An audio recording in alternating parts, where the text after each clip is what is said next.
Hey guys, it's Megan here from Cardtropolis TCG, and today I have my deck profile for the deck that I took to the Springfest we had this past weekend for Ontario. My team did end up going to top 8. We went by the name of Weiss guys, because Dakota didn't trust us to represent Cardtropolis. Just kidding, we just didn't go with that name. So yeah, we got top 8, and we got this like stamped like Rent-A-Girlfriend. It's the participation promo for Rent-A-Girlfriend, but it like has this flowery stamp if you get top 8, so like that's sweet. I'll just set that there, I guess. I don't want to wait my deck profile. But yeah, when Springfest first got announced, I was like, ooh, I have to play Data Live. Like, this was my set when it first came out. It was the first set that I went like full baller on, and I just wanted to foil out my decks. I had like a Toka like centered deck, and I had a Kurumi centered deck, and I'm like, I'll just use the secret level 1 and the secret level 3, and poof, have this like secret rare, just ultra shiny deck. And then a few weeks before the event, my top end got restricted to 2. But yeah, that felt really bad because I never played the 8 standby version. I was either doing like choice standby waifu Kurumi or like this deck, which is book standby. So yeah, that felt like a really sad hit, but that's not going to stop me. And I just tried to think of a way to make like the deck still have a really good early game, pretty decent mid game, and just try to make my like weakened end game a little bit as consistent as it could be, I guess, running at half capacity. So yeah, I still don't know where to put that. We'll just kind of jump right into it, and I'll start with my zeros. So first up, I run 4 copies of the Confrontation with Humans Toka. It's the like trial deck level 0. This is a max ready deck, so I'll just warn you of that now, I guess. Such a good card. I know like some people were like hopefully joking, I guess, on Global when Data Live was on the restriction list, asking for like $350 or whatever for this card, but it's still going to be super good. And I'm sure Data Live Volume 2 will come out in English. Like I'd bet something on that. So this card will continue to be viable, and just as a collector's piece, it's still just, it's too good. It's not a $350 card. But yeah, when it's placed on the stage from the hand, you can reveal the top card of your deck. If it's a Date or Celestial Spirit character, you can add it to your hand, and then you can ditch a card. So like if you have too many climaxes or whatever, or if you have like an event you don't want to use, it's a really nice, or even like your standby targets, it's an excellent kind of hand like fixing method. And then you can ditch a character to draw a card as well. But yeah, just make sure that if you are playing this card, that you know when you are allowed to ditch a climax or something, or when you have to ditch a character. I did mess that up in one of my rounds, and that felt really bad. Well, maybe I should go over what I played against. You can do that at the end. Oh, okay, good, because I did actually keep track of that.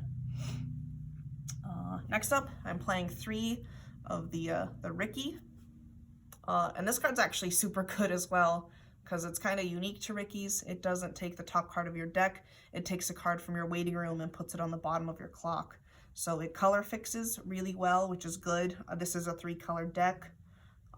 So yeah, this thing, especially like kind of early game for fetching, even just another 0 to kind of make that a little better, or you can start searching for your level 1 combo.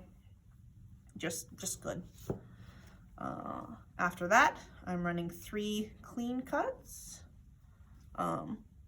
Yes, I love this card. I know we're kind of going more into this like runner meta, so clean cuts are getting slightly less viable, but it does combo with the next 0 I'll be showing, and I just thought that like potential interaction was just too valuable to cut for the runner. So it really just came down to, do I play the Yoshino runner or do I play this clean cut? And I did choose the clean cut. So it's 3k just all the time. It has the clean cut effect, but when it gets reversed, it does go to the bottom of the deck. So yeah, just keep that in mind, because you wouldn't want like a warning or something for keeping her on the field or in the waiting room when she needed to be put to bottom. But that's not even too bad, because yeah, you just go into your Ricky or something, shuffle your deck, and all of a sudden it's no longer at the bottom. I'd rather it be at the bottom. Why is that? Because you don't want to take it as damage. well, I feel like it's an increased chance of being, I don't know, if you know the bottom card of your deck is like potentially clean damage, I don't know. I refreshed with 4 at one point. I don't want Toka at the bottom of the deck. That's just asking for it to stick. Next card I'm running is this like bomb origami. Just like, I love this card. It's so annoying for your opponent. Basically, when it gets reversed, and it's only a 1K, so that happens very frequently, your opponent puts the top card of their clock into their waiting room, and then that card like gets basically kicked. It's like a clock exchange type thing, that card goes. So any of their like on reverse effects get shut down, any of their sent to the waiting room things, like it's just super annoying. And if you happen to be able to save it with your clean cut and rest it, then you could potentially use it again. Or even better, if you're like your opponent slams a Climax with her second ability, it would pop off and she would just go into your stock. So just a really nice kind of plussing 0 that had really good interaction with the clean cut. And I actually use this quite a bit, both abilities, so that's nice. For my brainstorms, I wasn't really too sure what to use. Of course, with the restriction list, you like can't use that tap 2 Toka, but I never really played that one anyway. So I'm running 2 of the Search Kurumi on the beginning of your Climax phase for her secondary ability. You can choose one of your characters and give it 500. Kind of a negligible amount of power. I didn't really find myself ever needing like an extra 500, but it's there, and it's like, it can search, I guess, and that's fine. I'm running 1 copy of the White Queen kind of salvage brainstorm, just for a little bit of variety. I did find myself going into this one, I think, a little bit more, if memory serves correct for my rounds, which is fine because there's always something to search off of, or even just the 4 cards you look for. And then it has a secondary ability that I did not use at all during the tournament, where when it's placed on stage from hand, you can pay 2, and you can basically move something to like an open slot. That's your opponent's characters. Like, yeah, any open position of their stage. So you can take things from the front, move them to the back for kind of a direct attack thing. You can take their things in the back, bring them up to the front if you wanted. So pretty like cool kind of disruptive effect on a brainstorm. That's pretty unique. And then the last card I run is a Climax Swapper. I think I used this once, maybe. I don't know. And I never used her second effect where you can reveal your hand and all of your opponent's front row gets minus 500. Yes. Yeah, I never used that. But a Climax Swapper is still really good, especially kind of in pivotal moments of the deck, or the game, I guess. Yes. Moving on to my ones, I have my level 1 combo, Important Promise Toka. Yep. Yes, so I love this card, and I think it's so underrated as a combo, just because it's like on a book, which, yeah, I'll admit, is one of like the weaker triggers out there. But I think the effect, well, like more than enough makes up for it. So she's a 6K continuous if you have 2 or more other trait characters, which you almost always will. And then her combo at the beginning of the encore step, if the thing in front of her is reversed, or if there's nothing in front of her, you can look at up to the top 5 cards of your deck, add a date or celestial spirit character to your hand, and the rest go to the waiting room, and she gets 500 until the end of your opponent's next turn. So she's a 6/5, which if you're not like playing against Mushoku is relevant, because that's actually a pretty good amount of power. And I confirmed this with the judge as well. I've seen it in like WGP streams and all that. This effect proxies in the back row as well. And I did forewarn all of my opponents with that when she was on the field. Some people knew of it, some people like straight didn't, but like one of their team members or something like would know about it and be like, oh yeah, that's true. And I always preface with, oh, you can call a judge over if you would like. Because yeah, as far currently in Weiss, there's nothing that faces a character in the back row, so her skill will always proxy off. Which is nice, because then, yeah, next turn later, if your board gets wiped or whatever, you can just bring her up to the front and, like, have her attack again, or maybe you have the Climax again, and you can just do it again. So, like, super good. I feel like the like, mid-game of this deck is actually pretty good for, like, what it is. just because of this card, and you can, it's really just, it's relevant whenever. You can look for like your finishing pieces, your level 3s, your early play if you needed to, your free fresh counter even if you wanted, like just a myriad of uses. Next up, and here is where my like choice comes in for the whole choice restriction thing. I did choose to use the early play killer Yoshino. I just think this card is way too good. And I would pick this over the back row Toka or the brainstorm Toka any day of the week. That's a super easy pick for this deck. Cause yeah, when it crashes into something that's whose level is higher than your opponent's, it just immediately goes to the bottom of the deck. So once again, shutting down any like on reverse skills, hand encore, etc. Like this card does not care.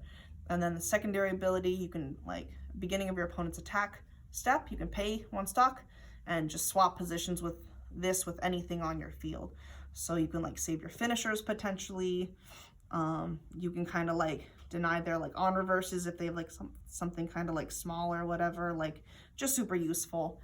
And yeah, just like standby's worst enemy is this card because it can just kind of jump around your field wherever it needs to be to protect your things and kind of stop your opponent from getting a ton of benefits. Okay, next card. I'm running 2 of this, and people are like really sleeping on the Bunko sets, I would argue. Like it has some like really good cards, and one of them that I chose to run is this Kurumi.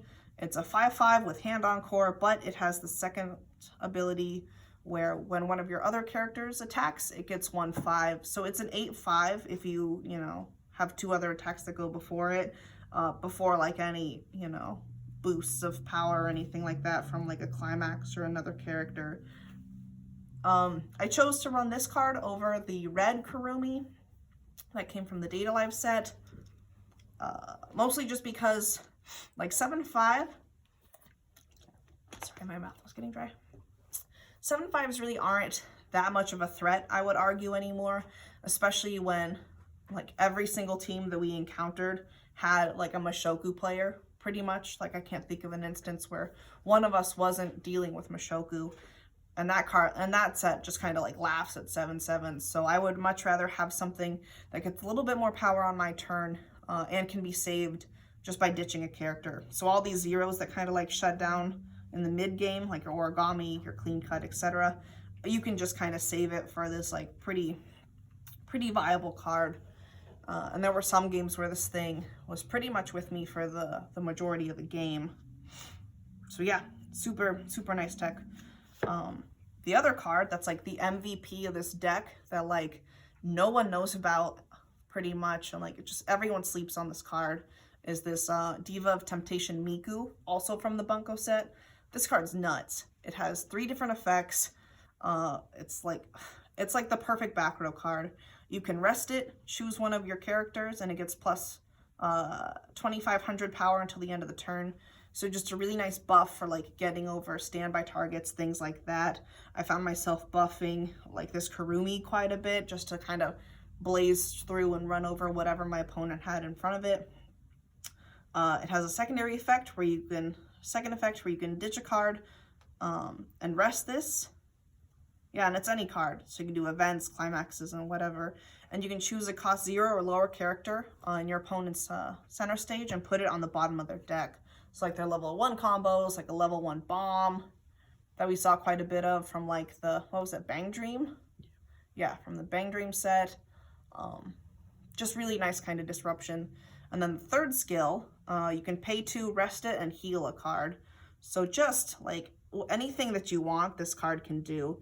It can do kind of like a healing tempo grind game, which I ended up using. I used the bottom deck ability a few times. And yeah, if nothing else, just tap and give something power. Like this card's so good. If I didn't have to have my deck list locked in a week in advance, I would have cut something to have this at 2. Like it's just that good. I'm running 1 copy of the early play killer backup. I didn't actually get a chance to use this card. There were a couple times where I like could have, but it just wouldn't have been like a valuable enough thing to utilize. It's a lot of resources. It is quite a bit of resources, and it just didn't ever really have a use Like, I really can't think of, I can think of, I think, one instance faintly where I, like, thought about using it, but it ended up not even being worth it to use. So you could even cut this for another Miku if you wanted, but I think there's a 3 that I think I'd cut instead. Anyway, whatever, moving on. Pretty self-explanatory, a lot of decks run those. Yes, I guess which one do we do next? I guess we'll start with this one. So when the Kurumi got banned, I was trying to think of ways to like still be able to use that finisher and that combo. At one point, I even thought I'd have to move over to like the choice Kurumi from Data Bullet instead. But then I remembered that this card came from Data Bullet and it's so good. Basically, you put one card from your hand into your clock, bottom of your clock, and you can search your deck for up to 2 cards with Kurumi in their name. So if you're freshly refreshed, with a lot of times with the Toka, you will go through your first deck, usually, hopefully with, 7 or 8 climaxes if possible. And usually your Kurumi should be in there as well, so you can just immediately search for them as quick as you can, so it doesn't end up like buried in your stock or something like that. And just secure that you have at least 2 copies of your finisher when you need it, which is very important. I guess I should move those over there. Yes, just like that. So yeah, 2 copies is good. I think when I first started testing it, I started at 3, and it just felt like too clogged in hand.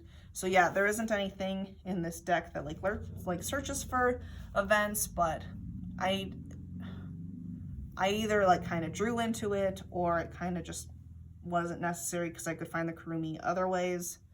But yeah, just think of it as Kurumi 3 and 4.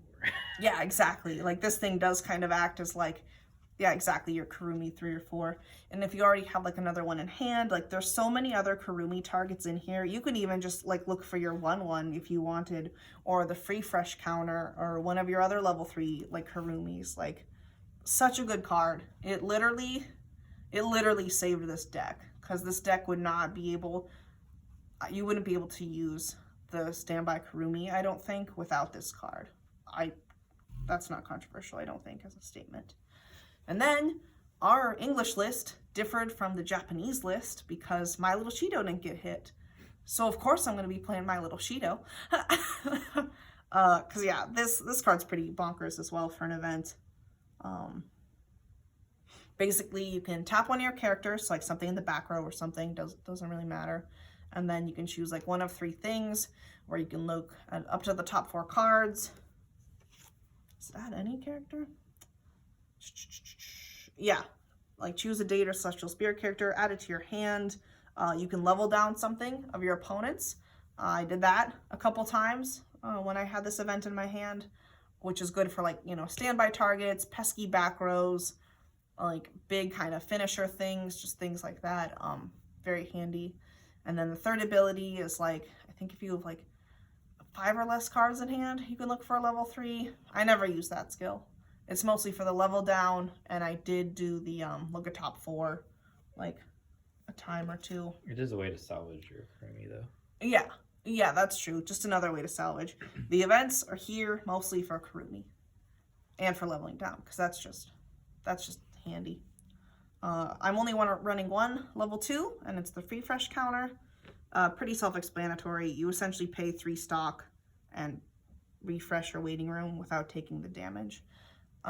This came in handy in 1 game. I think I was already out like 5 or 6, and I still had a really, good chunk of deck left. And yeah, I just kind of refreshed, saved my character, no damage, easy. I think I won that match. So that's good. And then for the 3s, really quickly, here is my restricted finisher. Sag. Yeah, much Sag. But I'm here to prove that restricted Data Live can still make top 8. Actually, an 8 standby list ended up making top 8 as well. I don't know their like list, but good for them. I don't play that build, but it's still kicking. Yeah, so if you have 2 or more of their Celestial Spirit characters or date, she gets 10-5 cross turn, so that's pretty nice.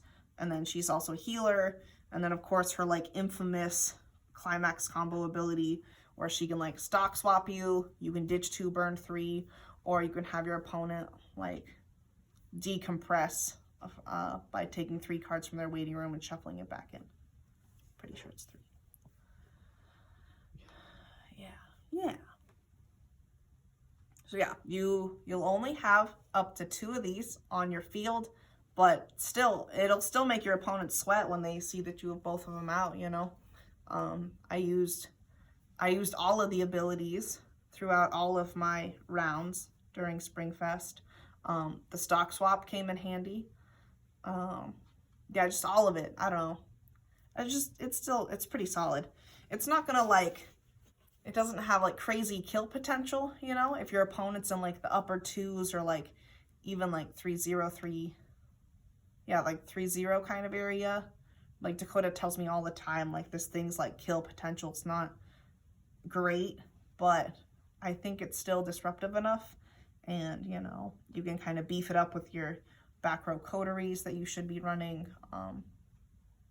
I don't know. I really wanted to play this deck, and I'm happy that I was able to still find a way to use it.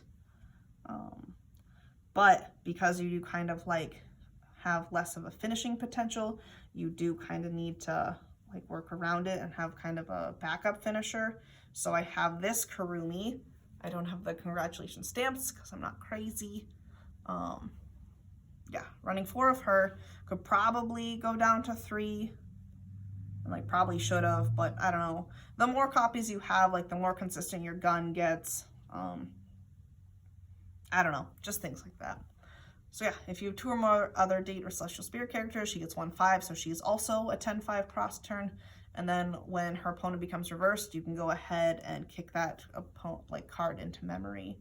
I think I only used that a couple times. It wasn't like the most applicable thing in the world, but still just good to keep in mind if your opponent, if you just really want to get rid of whatever this thing was battling.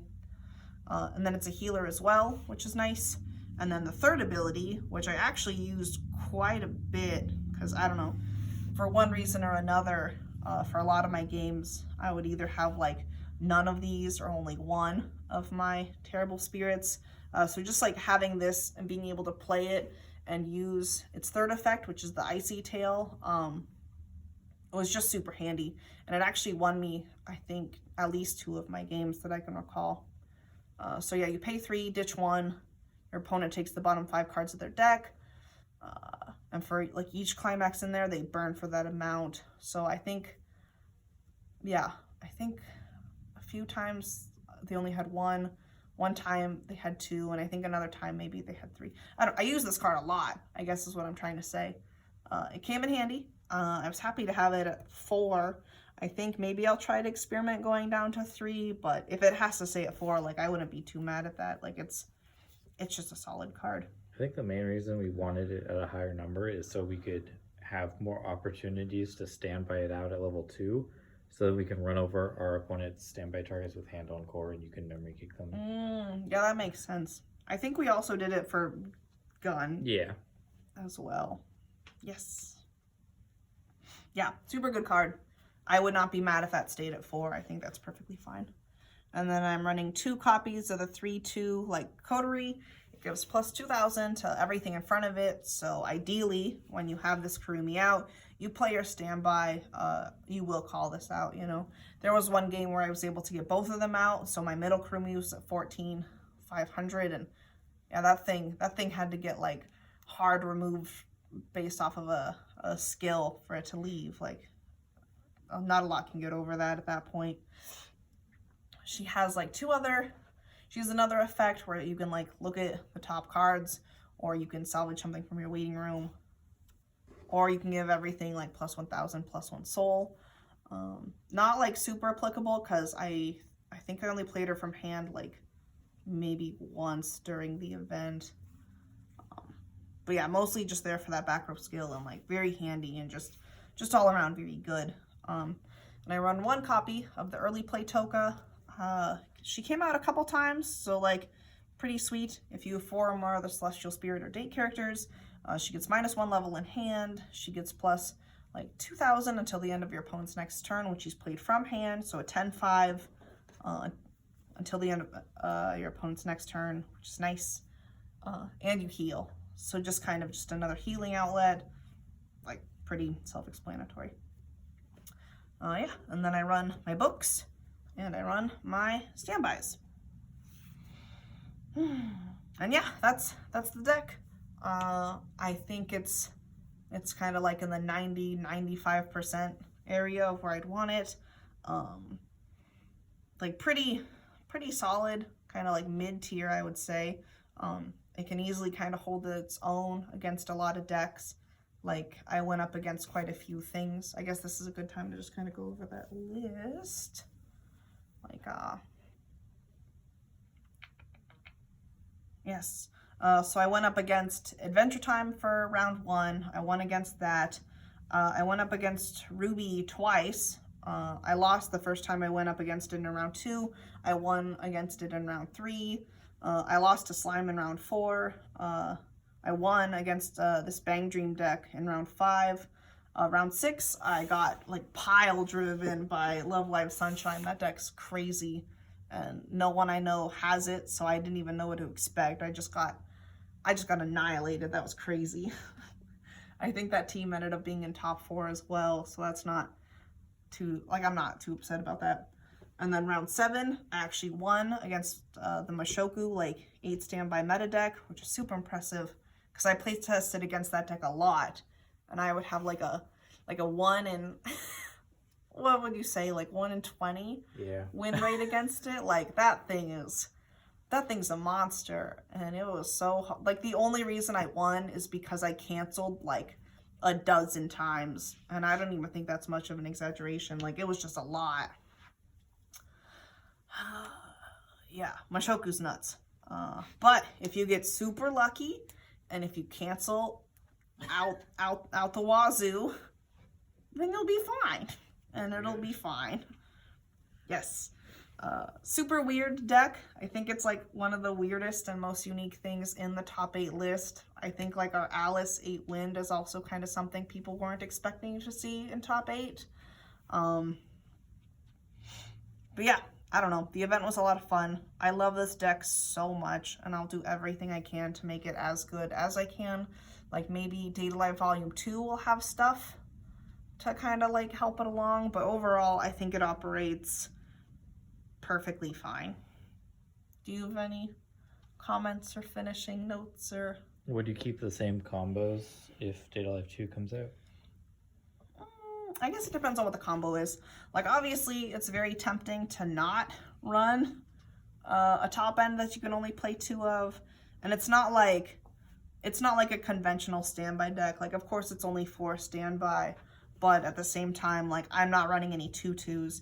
I could easily run these and just kind of hard cast them by paying a stock. I think they're both perfectly good enough to justify playing from hand, and I did for both of these just during the event, like, no problem.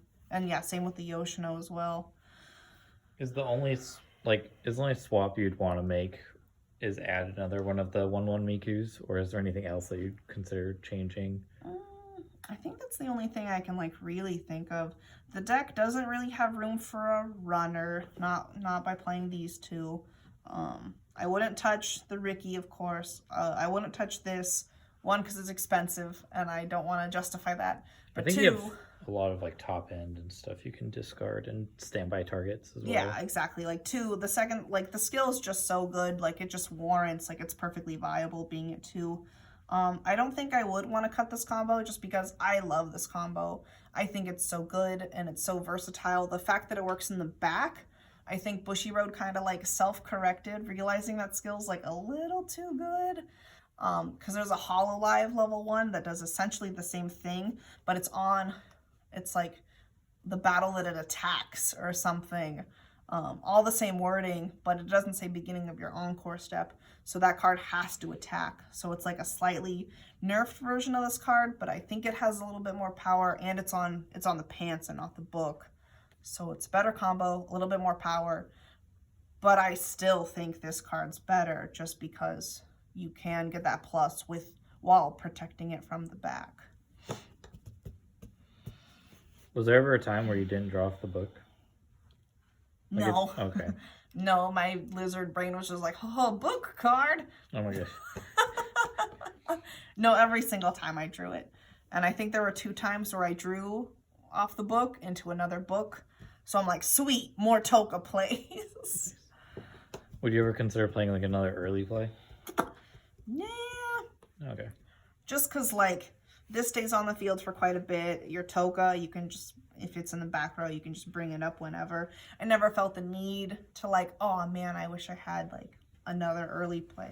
Like, if it was there and if I was able to play it, like, yeah, I'd go for it. But it didn't really come up that much, and I didn't feel like it needed to come up that much. Yeah. After watching you play some of your games, I do think this card was actually really good. Yeah, like, I'm actually very proud of myself for, like, thinking of using this card. Because you have tons, after you get to a certain point in the game, most of your zeros become pretty dead. Yeah. And you never want to be crashing that into anything because it'll just decompress you. Like, I would much rather ditch this from hand to card. have this for another turn. Like, easy. It makes all of my dead zeros, like, good ditch fodder. Yeah. No, it's a solid deck. Yeah. Very solid. Cheesing its way into top 8 and getting carried slightly by our best player, Dakota, Team A. Calm down. Yes. Yes, I did. But I would argue I held my own.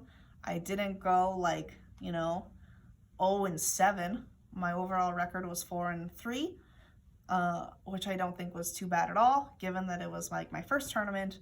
I've only been playing this game. We, like, did the math this morning. It's been, like, a year and a half since I, like, learned how to play with our, like, 1-hour tutorial video with Adventure Time. That was my first time, like, picking up a deck and, like, actually, like, learning how to pilot it. So, yeah, going from here to now, I think it's pretty good. And I love this deck. This is, like, for sure my pet deck. I don't know, like, how much tournament play it'll see after this one, but I don't know. I love it. I'm really happy with it, and I'm very proud of myself and the help of my team. They all performed just beautifully. Yeah, it was a really fun experience. Yeah, huge, like, shout out and thank you to all my opponents. They were all, like, polite and good, good game experience. Yeah, I feel like I'm rambling. Yeah, and this, like, motivated you to, like, consider going to Texas now. Yeah, no, I low-key would really love to go to Texas. We have to maybe try to convince Steven or something. Yeah, I don't know if he wants to go to Texas. Card. Yeah, our beautiful wild card. You really wouldn't be wise guys without him, though, but I don't know. That's a discussion for off camera, I guess. All right.